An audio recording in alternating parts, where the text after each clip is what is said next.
Welcome to How to Music Tech. This is part 20 in this series. How to stop and start loop or playback. Once a loop has been recorded and you're in playback mode, which is what we're in now, press the stop foot switch to stop loop playback. Alternatively, you can press the touchscreen. So if you press stop, it will stop playback.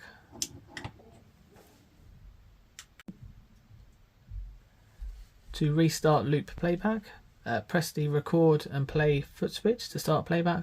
Alternatively, press play on the touchscreen.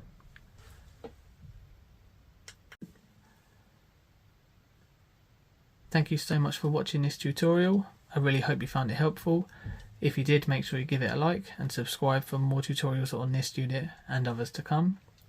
Plus, if you'd like to support the channel directly, why not consider becoming a member? Thanks again, goodbye, see you in the next one.